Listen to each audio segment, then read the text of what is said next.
Hi there, it's Molly Reynolds, and you're watching The Unicorn in the Room, where we examine the habits of the business world's most influential unicorns and learn how to use our own personal magic to achieve business success. And today, we're going to be talking about how to build a successful career and eventually land our dream job. And when I was a little girl, I think I told my mom about 1,000,000 times, I want to run a chocolate factory when I grow up. And I guess I hit the jackpot because we found the person that actually has that job. Check out Tracey Massey, president of Mars Chocolate North America. Tracy, thank you so much for having us here at the Mars headquarters. This is amazing. You're welcome. It's great to have you here. We like to show off our place where we work. We're very proud of it. Yeah, I'm pretty amazed by how much chocolate there is in this room, and I can't imagine that anybody comes into work sad when they work for you here. No, it's a pretty fun job. I mean, what don't you like about chocolate? It's, most people are smiling. Sure. And, this episode of The Unicorn in the Room, we wanted to talk about building your dream career. Mm-hmm. And one of the things that struck me about Mars that a lot of people don't know, is we certainly know the products, and we certainly know M&Ms and we love them, but we don't know that a lot of the people that work here have worked here for a very long time. You yourself, 25 years? Yes, 25.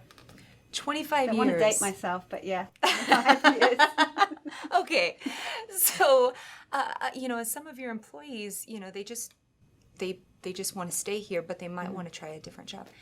Can you talk a little bit about the benefits that you offer your employees and how you try and foster them into larger roles as they go on? Yeah, we one of the things we believe in very much is people's personal development. So we work with our employees to understand what is it they would like to do, where are their interests, and then very much encourage them to go and do different things. So people that have worked here for a long time, you'll find that they've done lots of different jobs in lots of different areas, and often businesses. So across Mars, and what people don't know a lot, is we have 6 different segments. So we don't just do chocolate, we have Wrigley, we have pet care, we have food products, we have drinks, which is office coffee, and symbioscience. So there's many, many segments within the company, and what that enables us to do is move people around to get diverse experiences when they don't have to leave the company.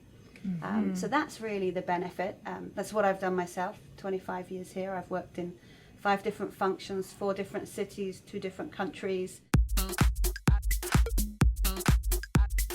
So I'm a chemical engineer, and I started in manufacturing back in the UK in our drinks business, which is an office coffee business, a B2B business. Mm-hmm. And I moved through in manufacturing and then finance in that business. And then 15 years ago, I moved to the US into our pet care business, initially as a financial planning manager. And then after that, I got the opportunity to run a dry pet food factory down in South Carolina, which was my dream job. So when I started Mars, I always wanted to be a plant manager. So that at that time was my dream job. Following that, I was actually the global chocolate CFO, so the chief financial officer for our global chocolate business. I got to go all around the world and see our different chocolate businesses in like 70 odd different countries. And here I am here now. So now this is my dream job, running the North American chocolate business. When I first started, I wanted to be a plant manager. And I can remember talking to my boss and saying to him, I really, when he was asking me, what do you want to do? I said, I really want to have your job. And he was like, you're thinking too small.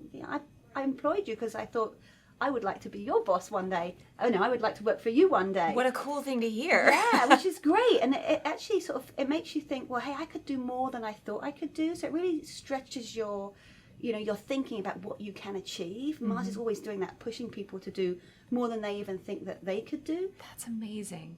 And you're talking about career development as the mentor. If I'm an employee of yours and I think, well, someday, I'm here, but someday I want to be here. Mm-hmm. What initiative should I take to get where I want to be? I think firstly, making sure you have really good open dialogue with your line manager. Make sure people know what you want. A lot of the times, we don't take the initiative to tell people, hey, this is what I want. This is where I want to be. And I think I could do this. Then that lets your manager, who's probably got a lot more experience, able to give you some advice on the different things to try. You don't have to do different things. It's very easy in Mars to have a career and stay in one function if you want to. But it's also, the opportunities are just endless. So take the opportunity, take those chances when they come to try different things, because you never know what you could end up doing. I didn't always plan many of my moves, but I always learned something from them. Sometimes something that you think, oh, that might be hard. Sales, as an example, that's a pretty tough road to take, but why not try it? You'd be surprised yourself, like how good you can be. But take the initiative, try different things, and most importantly, make sure you've got that open communication. Mm-hmm. And thinking about creating your dream team, Mm-hmm. You're the president, and I imagine you have a team that's just right under you that advises you, correct? Well, they run the business. Okay. So they do the work. They're an extremely important Yes. group of people. Yeah. When you're building this team, what characteristics are you looking for when you choose your members? It's hard to talk about just a couple of characteristics, because at Mars what's really important to us is diversity. You need to get a diverse workforce to be the most successful, and that starts at the management team. If you have a diverse management team with diversity of thought, that's really important. So we try and look for different characteristics to really blend the team. But probably the most important attributes, I would say, are people who are willing to learn. So we look for learning agility. You're willing to try new things, learn new things, build your experience, build your perspective. That's probably a big one. The other one is people who are willing to work, not just to sit in an ivory tower and do strategy. Of course, you have to be able to do that as a leader of the business. But you also want people that aren't frightened to do hard work, that understand the operations of the business, that can communicate with anybody across the business. The other thing that's really important is people developers. Can you develop a team? Because if your leadership team develops their people, they see how great that is, then they develop theirs. They see how great that is, and then they develop theirs, and all of a sudden you've got a developing learning culture across the business. So they're probably the most important characteristics. And then the last one I would leave you with is for a team to work well, they have to trust each other, and they have to be willing to go there. So how do you create an environment where people are willing to say what they think, to let you know if an idea is not a good idea, to push back on each other and still be able to work well together? Because not all ideas are good ideas. So you do want a team that says, hey, you know what, that's not the greatest idea. And that takes time to build that. But if you've got diversity of thought, then you can normally do that. It is so good to meet you. I do have one last question. Yes. I'm learning so much from you, and I know the folks watching are too. What is the most important thing that you've learned as a leader? I think the most important thing is trust. How do you build trust in an organization? Because if people trust you, they will work and do their best and come into work every day and be happy. And that's not easy. Everything you say every day, everything you do contributes to whether people trust you or not. You can't just say, hey, please go do this, believe me.